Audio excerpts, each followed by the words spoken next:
How do you choose a wedding venue in New York? That's what we're talking about today. My name's Craig Flood. I'm with Watertown Films. I'm a wedding videographer on the West Coast, and I am talking with Danielle Caldwell, who is a wedding planner on the East Coast in the New York area. If you're thinking, I want to get married in New York, and that's as far as you've gotten, she's going to help you figure out some things and put some framework around it. So Yeah, if a couple reaches out to you, what are you instantly helping them discover? there's a lot of details that go into this, and I'm sorry if I get too much into the minutia. Um, Nope.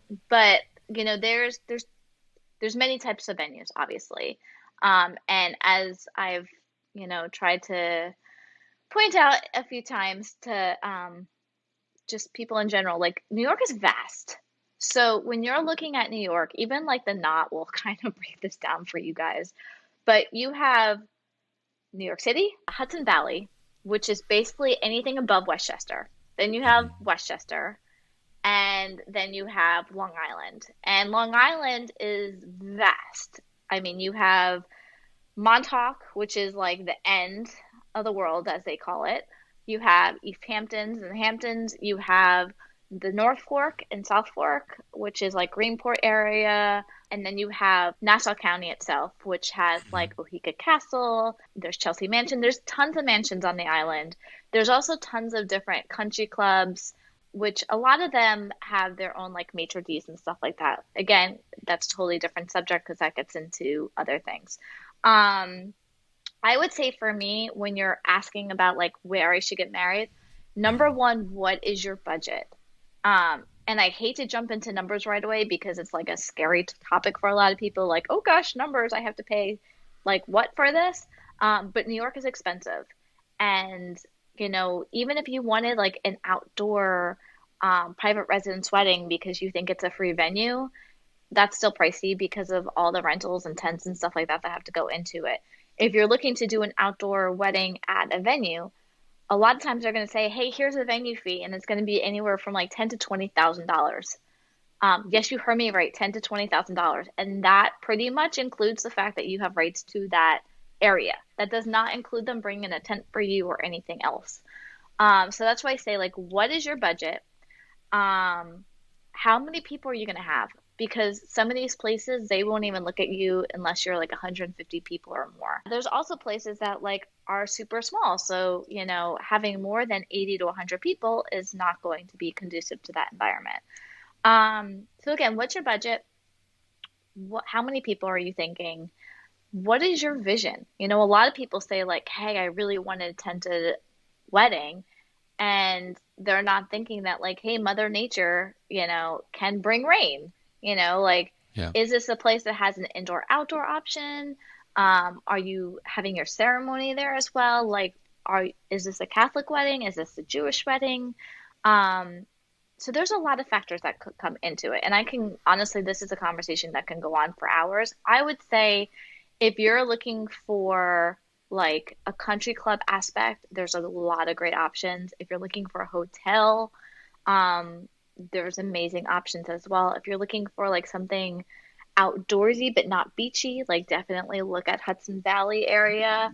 It's also like what kind of destination are you, where are your people coming from? Are they all Mm-hmm. flying in? Are they already in New York and you're trying to make it a Montauk wedding? Is everybody from out of state and you want to bring them up to Hudson Valley?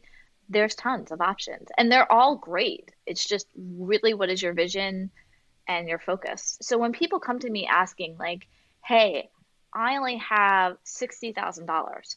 I'm never going to say to somebody that $60,000 is a lot of money. We all know that that's a lot of money.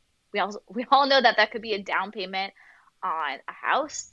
But from a New York perspective, when you're planning a wedding, when you look at 60,000, depending upon the type of package you want from a planner, you're already putting about 10%, if not more of that into your planner.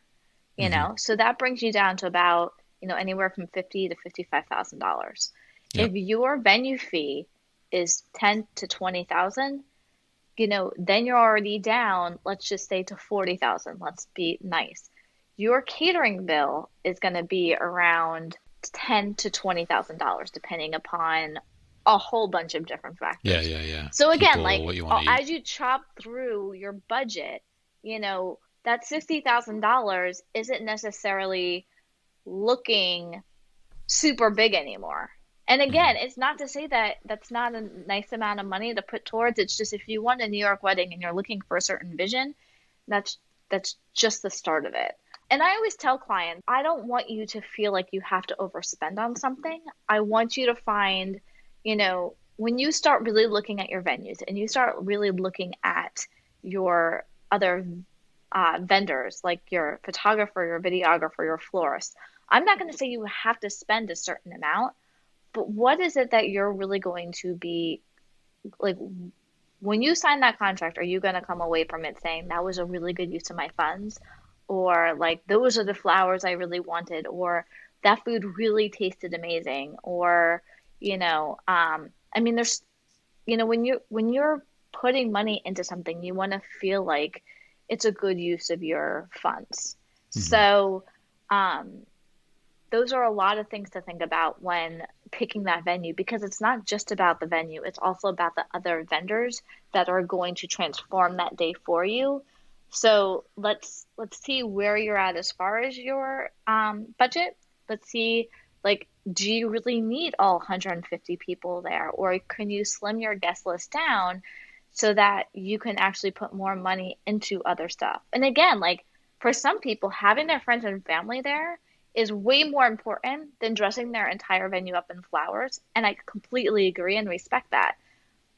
But like, you still need to dress it up in some way. So how are we going to do it, and what budget are you going to leave for that? So again, it's not to overwhelm anybody, but those are the same questions that every couple faces when picking their venue. It's whether or not they're thinking about it as they're choosing their venue, or after they sign that venue and say, okay, I have this amount of money left, and they say, oh wow, well, these vendors cost this amount of dollars. Why didn't I know that when I agreed to sign on this venue for that amount of money? Like I only have this amount left in my budget.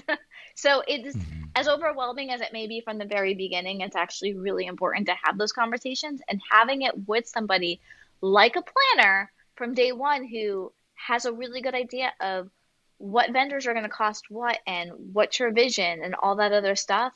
They can kind of navigate that plan for you and map out like where we really should be looking, what is really important for you, with all those different factors, because it really is a big decision. That's really helpful. Yeah. So to sum that up then, talking with a wedding planner early on who knows the area and can ask you the hard questions and get you to answer them about what is your budget? How many people do you want to have? Are you willing to cut that back a little bit so that you can maybe lean more towards the wedding you want to have, so that money can be moved around, is really important. If you found this helpful and you're like, that is the conversation I need to have, then feel free to reach out to Danielle. If you're watching this on YouTube, you can click on the links down below, or you can go to www.daniellecaldwellevents.com. And before we get off this topic, I would say that like some of the places I think are like great to look at, Hudson Valley Roundhouse Beacon is amazing. It's about 2 hours away from New York City. It is. So let's do this. Are you about to name off some venues? Yeah, I am. Great. So if you're listening, watch our next video. I'll link it at the end of this, or search it. It's top wedding venues according to Danielle Caldwell, of course. So with that being said, we're going to stop this one. Thank you so much, Danielle. If you guys want to hear about those venues, watch the next video.